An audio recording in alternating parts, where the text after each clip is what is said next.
নমস্কার বন্ধুরা, আজকে আমরা একটা কপি পাতা রেসিপি নিয়ে এসেছি। অনেকেই আমরা কপি পাতা ফেলে দিই, ভাল লাগে না। কপি পাতাটাকে আমরা জল দিয়ে প্রথমে কুচিয়ে নিয়েছি। কুচিয়ে এবার কপি পাতাটাকে আমরা একটু জল দিয়ে তার মধ্যে একটু নুন দিয়ে ভালো একটু একটা জলটা একবার ফুটে গেলেই সেই জলটা আমরা ছেঁকে ফেলে দেবো। কপি পাতাটাকে আমরা ভাপিয়ে ফেলে দেবো কেন? আমরা প্রত্যেকেই জানি কপিতে প্রচণ্ড পরিমাণে গ্যাস হয়, তার জন্য নুন দিয়ে এটাকে একটু ভাপ দিয়ে জলটা ফেলে দিলে আমাদের গ্যাসটা কম হয়।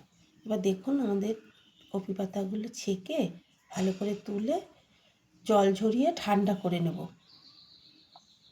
তারপর কড়াইতে আমি দিয়ে দিয়েছি কালো জিরা ফোড়ন দিয়ে এর মধ্যে একটু পেঁয়াজ কুচি আর রসুন কুচি, লঙ্কা কুচি দিয়ে ভালো করে নাড়িয়ে একটু ভেজে নেব। তার মধ্যে দিয়ে দেবো একটু নুন, হলুদ আর অল্প পরিমাণে একটু চিনি দিয়ে ভালো করে আমরা এটাকে ভেজে নেব। ভেজে নিয়ে যেই লাল লাল হয়ে যাবে তখন আমরা কপি পাতাগুলো ভালো করে চিপড়ে এর মধ্যে দিয়ে দেবো। দিয়ে আঁচটাকে মিডিয়াম আঁচে রেখে ততক্ষণ আমরা ভাজতে থাকবো যতক্ষণ না দেখবেন একটা ভাজা খুব সুন্দর গন্ধ আসে। দেখুন, আমাদের কপি পাতাগুলো ভাজা হয়ে গেছে। এবার এটাকে আমরা মিক্সিতে ঘুরিয়ে নেব, তারপরে আমাদের রেসিপি রেডি হয়ে যাবে।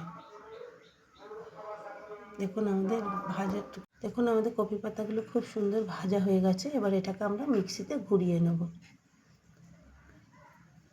দেখুন, কপি পাতাগুলো এত সুন্দর ভাজা হয়েছে।